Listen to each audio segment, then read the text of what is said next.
I have to remind myself, it's not Peglin, it's Peglin. Imagine if you could play a pachinko slot machine and make it a roguelike with lots of gamba and risk and everything in between. This would be it. Now I know this is a video about Peglin, but before we talk about Peglin, we need to go back, way back. Let's go to the start.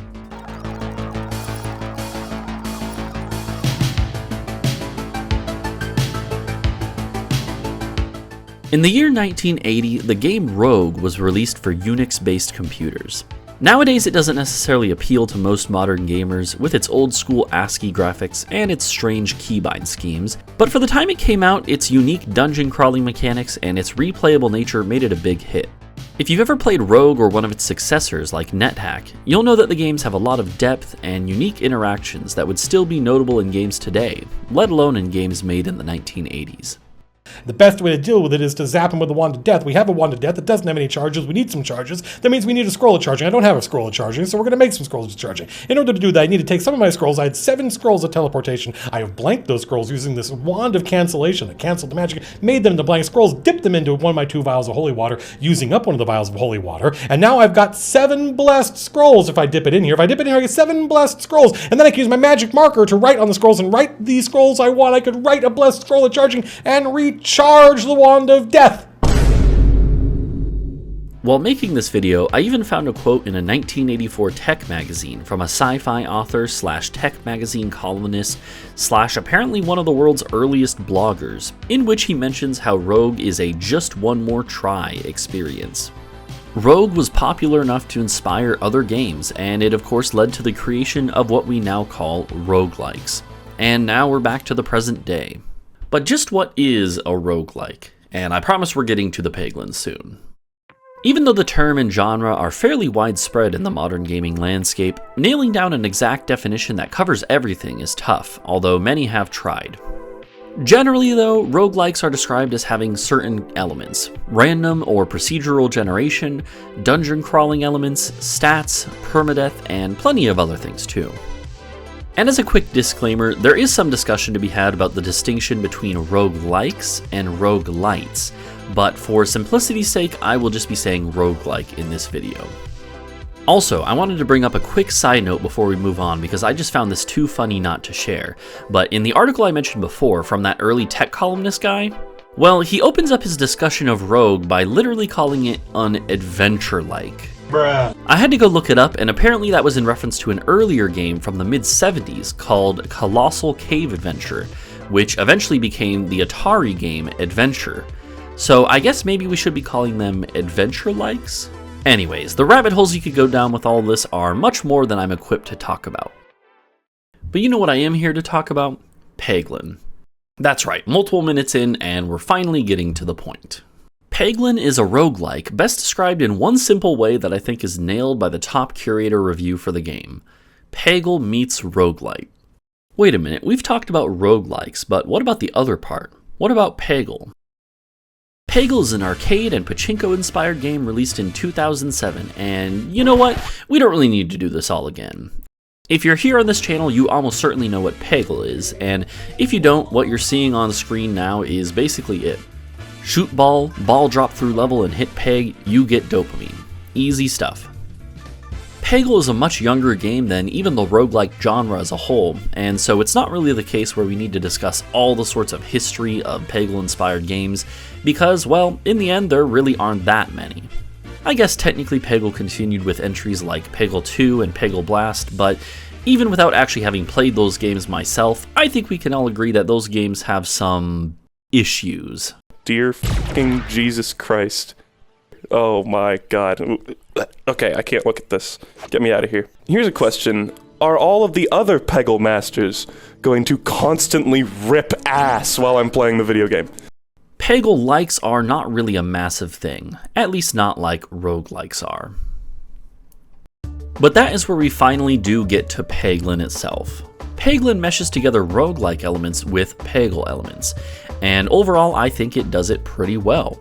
From the bit of gameplay I've shown of it already, maybe you can kind of get a feel for it. But I do think there's an interesting discussion to be had about Peglin. Is it a roguelike with Peggle elements, or is it a Peggle-like with roguelike elements? And does it do a good job of combining those elements together? Well, before we dive into the meat of the video here, I do just want to warn that this is more of a critique or a video essay than it is a product review. If you're just interested in whether or not you should buy the game, overall I'd say that if you like turn-based roguelikes such as Slay the Spire or Balatro, and especially if you do like the Peggle games too, I think it more than justifies its $20 price tag. If you're not sure about either of those two ideas being combined with the other, then maybe the rest of this video will help you make a decision. In any case, let's get into it. So before we actually discuss that question, let's real quick go over the basics of how Peglin works. If you are pretty familiar with the game already, I'll put a timestamp on screen for the next section. When you start a run, you get to pick a relic that will modify your build in some way. You also get relics from chests after defeating elite mini-boss battles, from shops, and potentially from other events as well. At the start of a run, you get thrown into combat right away, and this is where we can see the core minute-to-minute gameplay of Peglin. Basically, you have these enemies on the right side of the screen, and you want to kill them before they can reach you, because once they do, they will start to deal damage to you. The game is turn-based. You take a shot, and when the effects of it resolve, then the enemies go, most of the time just moving closer or attacking if they're already next to you, although there are plenty of special effects and ranged enemies and other things. So where does the Peggle element come into play? Well, that's what the rest of the screen is here for. We basically want to take the best shot possible to do as much damage to our enemies as we can. We start with mostly some basic Pebballs, as well as a more interesting Dag Orb, which for other unlockable characters will be a different special orb to start. Each of these orbs has two values, a basic damage number and a crit damage number. When we take a shot, every peg we activate will add the base damage number to our shot, and when the ball has fallen to the end of the level and reached the bottom, the shot will go out and hit an enemy at the top. If we did hit a crit peg during the shot, it will instead do the crit damage of that ball type for every peg that it hit. As you hit pegs in a level, you may wonder, well, how will you get more damage if all the pegs are already gone? Well, that's where you have the refresh peg. If you hit that, all the pegs on the level come back. There are also some other special types of pegs, like bomb pegs that do AoE damage when they're detonated, and then there's specific effect pegs that are unlocked with certain abilities and relics. At the end of every combat, you have the option to use money to buy new ball types, to upgrade balls you currently have, and to heal up. And that's pretty much it. The last thing involves the run at a meta level. How do you win a run? How do you progress? Well, once you beat a combat or finish the event of a floor, you look at the overworld map, determine which way you want to go to progress down to the bottom of the map, where the final boss for each level is, and then you actually take one last shot. Funnily enough, you have a little ball that represents the Peglin character, and you choose either left or right if there is an option, and you hope that the little Peglin self ball will make it down whichever way that you want to go. It is a cute little gimmick, I have to admit. And yeah, that's basically it. You progress through the game, getting more ball types, upgrading them, getting more relics, and eventually fighting bosses, with the game having 3 levels to go through before you finish a run. In general, I'd say that a run can last maybe 20 to 30, 35 minutes max once you know how the game works. There's plenty of other specific mechanics to the game, but those are the basics. And even from that fairly broad description, I think it's pretty much already possible to answer the question I posed before. Is Peglin a Pegglelike or a roguelike? Well, if you're a fan of roguelikes and have played games like Slay the Spire before, you may have noticed that a lot of what I said sounded very familiar. And that's no accident. Slay the Spire is one of the direct inspirations for the game, and it definitely shows. You're almost building a deck of cards like in that game, except instead of cards, it's the different balls that you add to your collection. In Slay the Spire, the biggest strategic decisions that you make come from how you build your deck. Peglin is almost exactly the same way. The biggest decisions you make in Peglin are not where to shoot the ball when you're in each level, it's about how your build comes together. Instead of a deck of cards, it's the orbs you've collected, and how they interact with your relics. In other words, if it wasn't clear already, I think that Peglin is absolutely more of a roguelike than it is a Pegglelike. I know that may seem a little early to answer that pivotal question, but I think most people would already agree with that assessment. So then the real question that I think is interesting becomes, is that a good thing, or a bad thing, or just a neutral thing? I think there's definitely some interesting things to consider there, and this is where we'll start to get into the nitty-gritty. First off, I do need to share my bias. While Peglin is a relatively new game that I haven't played too much of, I have played a ton of Peggle. I have well over 1,500 hours in the original Peggle games, so I may be a bit biased there. However, I will say that I also love a good roguelike. I have about 350 hours in Slay the Spire, I have a couple hundred hours in The Binding of Isaac and FTL, and I've sunk more than 500 hours into Enter the Gungeon, which is one of my favorite games of all time, so I'm no stranger to roguelikes. But let's talk Peggle. If you want to know how Peggle works as a whole, feel free to check out my recent video about the speedrunning history of the game. But for the purpose of this video, I want to focus on the ways that Peggle and Peglin feel different. Even though both games feature shooting a ball from the top of a level down into groups of pegs until it reaches the bottom, there are some key distinctions. One that I think will stand out to many players is sound design. It's obviously very subjective, but listen to the difference between a shot in Peglin versus Peggle.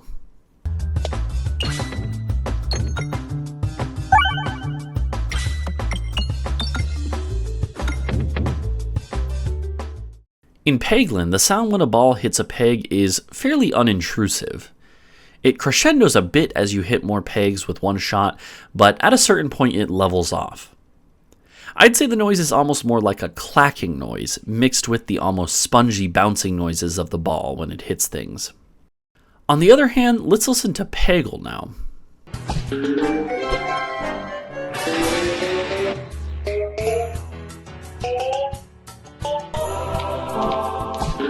The tones are clean and crisp, and the crescendo is pretty clear. Once you do max out a shot in Peggle, it keeps the same high-pitched but satisfying tone for each additional peg that you hit. I think this sound design from Peggle was absolutely genius, and it just fits the game so well. In fact, I think this is one of the first things that new players noticed, even if it is subconscious. Earlier this year, I actually had the opportunity to host a Peggle tournament with some speedrunners of other non-Peggle games, and one of them, Parkin Harbor, had this to say about this sound design element to Peggle. I like when it gets so high that it's just the same sound over and over. That means you're so good. So maybe you can see where I'm going with this, but I feel like Peggle's sound design was just so good that it's hard to beat. I don't think Peglin's sound design is bad, but it doesn't necessarily capture the same dopamine hit as Peggle does. In general, the sound of pegs getting hit in Peglin doesn't stick in my brain quite like it does with Peggle. Now that's a very specific element of the game, and it's one that a lot of people might not even care about. So here I do want to bring up another element that's a bit more fundamental to gameplay: progression. Now, you might be thinking that I mean progression of the run or the build, but that's not what I actually mean here. I mean, how do levels progress, and how do they naturally develop as you play through them? This time, let's start with Peggle. When you start a level in Peggle, you start with 10 balls, and you need to work your way through the level, hitting all 25 orange pegs. Some levels have cluster of pegs to work through, others have slides of circles or bricks, or other obstacles as well. As you work through any given level in Peggle, you need to play efficiently, hitting as many oranges as you can. Sometimes you can save slides and structures for late game shots when the multiplier is up, and sometimes you want to take those good shots early to open up a path to get to other pegs that might be buried away. There's a natural development and tension, you could say, in each level of the game, and it makes it instantly engaging. Sometimes you'll be in scenarios where you need to make a last-minute clutch shot. Other times you might get some insane early shots that leave you satisfied, able to crush the level entirely, but still feeling like it was your shot that earned that victory. That, to me, is what makes Peggle so great. It lacks the meta progression that Peglin has, and if you lose a level you just retry it so the stakes aren't that high, but every level is a little journey and challenge on its own. So what about Peglin? Well, there is a key difference with how the levels are played in Peglin.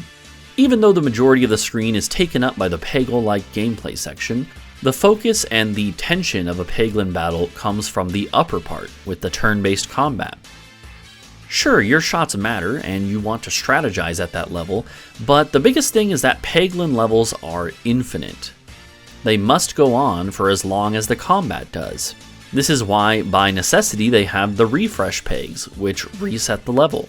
You have to have those resets because you'll always need more things to hit for each turn of the combat until either the player or the enemies are dead. This has some interesting implications for the Peggle-like aspect of the game. While some levels in Peglin have big slides and interesting structures, none of them can be quite as big or iconic or level-defining as the big slides that you see in some Peggle levels, such as 2-4 and Deluxe. The reason for that is because if such a slide were in any one level, you would always just go for that one shot, then refresh, and then go for it again. There even is a mini-boss that can show up in the first level of the game that does pretty much work like this. It has a big slide, and once you get it, you basically just go for the reset and then go for the same shot again. So because of the fact that this would make the game too easy if every level were like this, most levels of Peglin end up being smaller structures with clusters of fairly evenly distributed pegs. And in my opinion, this makes it kind of lack some of the uniqueness in the level layouts that Peggle does have.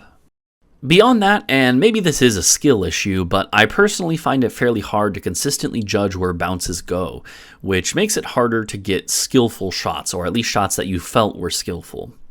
This is much more subjective, obviously, but I also don't necessarily like how the gravity feels in Peglin compared to Peggle.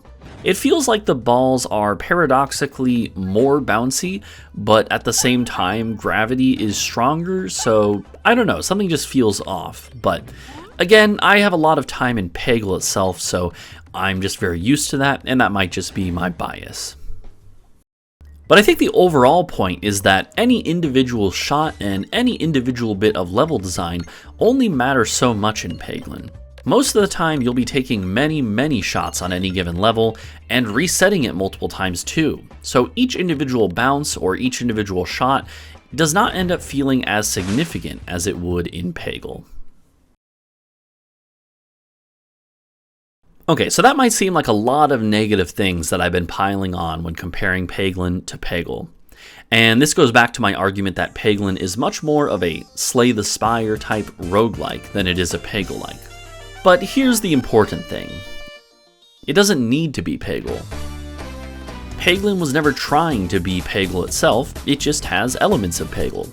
And I gotta say that even though Peglin is quite different, there are plenty of cases where it has awesome moments, where the dopamine hits at the same level that Peggle does, even if it is for different reasons. Let's start with something that kind of turns both of the previous things I mentioned on their head. The infinite nature of Peglin's level can be a good thing. In Peggle, there aren't really many cases, outside of using or abusing Claude the Lobster, where you can get an insanely long shot lasting well over 30 seconds or even over a minute. But that can happen in Peglin, and when it does, it can be quite the sight to behold. Here's an example of one such shot from a recent run of Peglin I did. This is in a boss fight where the level is definitely a bit unique, and generally the shots are expected to bounce around a lot. But even still, I had a specific build going that allowed my shots to last even longer than normal, and also caused extra bombs to spawn in occasionally, which I would then hit as well, and then which would propel the shot even longer and further. All of that means that by the end of the shot, this is what happened. Keep in mind this was the very first shot of the final boss fight.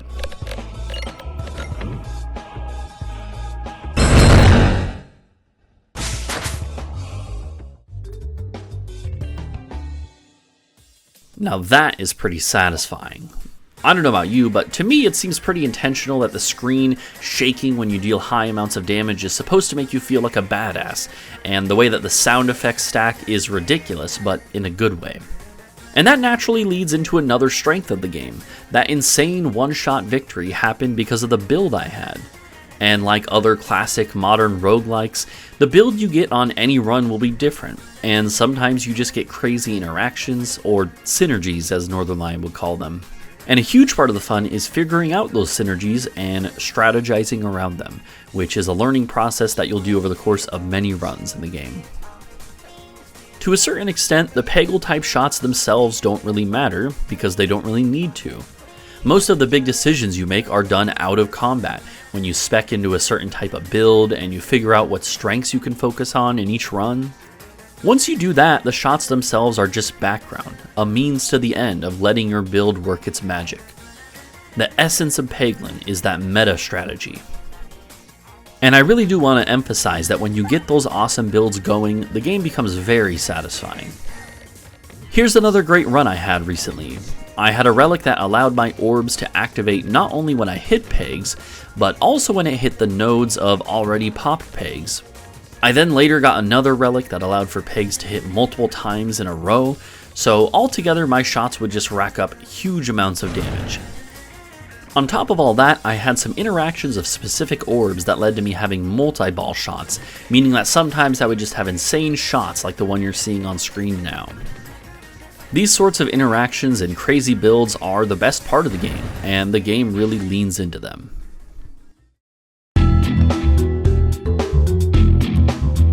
I do have a few other minor things that I wanted to mention about Peglin, with some varied thoughts. I mentioned earlier how even the navigation system involves taking a shot to choose your path. I go kind of back and forth on this one, but it's one of those things that I'm not sure really works beyond being a cute gimmick. With how random some shots can end up feeling, sometimes if there's a lot of pegs left for the route selection shot, you can aim to one side and then have the ball somehow end up on the opposite side, and you're left there feeling like, well, I didn't want to go this way, so screw my plans, I guess. As a point of comparison, I've thought about how I'd feel about this mechanic in a game like Slay the Spire, and I definitely don't think I would enjoy it in that game, so take that as you will. However, I have been pleasantly surprised by this mechanic as well.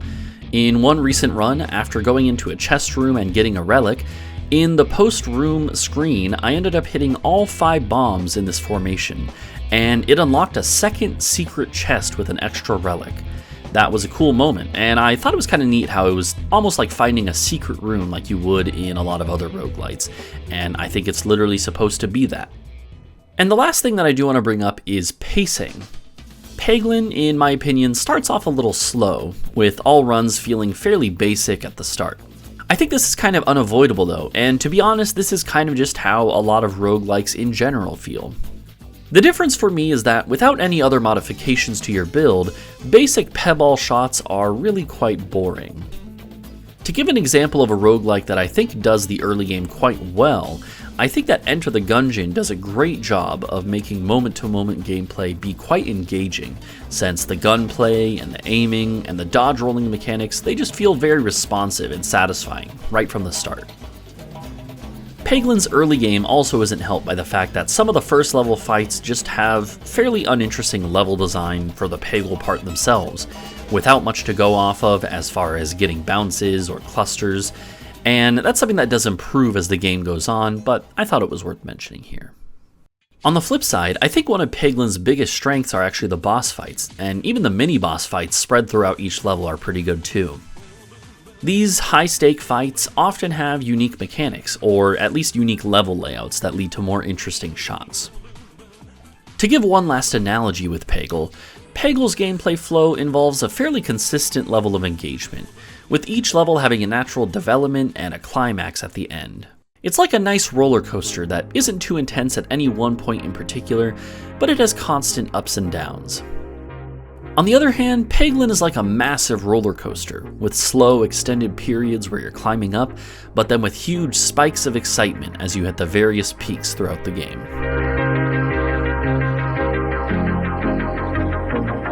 And that's about it. There's a bunch of other random thoughts I can mention, like how Peglin has a lot of silly puns and references to other games, or how it has an Ascension-type difficulty system, or how even after many hours of playing, I'm still discovering new secrets. But I think if you've made it this far in the video, you probably have a good idea of what Peglin is. And I think I've made my case for it being first and foremost a roguelike. So let's go back to the other question I had. Is it good or bad that it's more roguelike than Pegglelike? Well, let's put it this way. As far as I'm concerned, the devs were clearly aiming for a roguelike. Their biggest inspiration was certainly Slay the Spire, and I think they succeeded at making a similar roguelike game with some Peggle elements weaved in. Is that what I would prefer? Well, in the end, I'm a huge fan of classic Peggle itself, so Peglin was probably never going to replace it for me. But it wasn't meant to. It definitely stands on its own, and it doesn't need to replace Peggle. For me, I like Peglin best when I play it for a couple runs in a row, and then I'll take a break for a little while. But for others, maybe it really does hit that itch of just one more try that dates back to the origins of roguelikes. If anything, it really is just like the roller coaster analogy. Some people will prefer the Peggle coaster with its constant and steady ups and downs and its great baseline game feel. Yet others might prefer the crazy peaks of the Peglin coaster, with each go-around having the potential for even more crazy twists and turns. Of course, everyone's gonna have their own preferences for what they like, but I don't think that's a problem. In the end, the world of gaming definitely has room for both.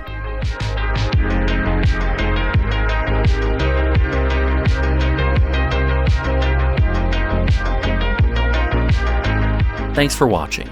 If you did enjoy this video, leaving a like or even a comment really does help out a lot. Also, if you want to catch me playing Peggle or Peglin, I do stream both of them on my Twitch channel.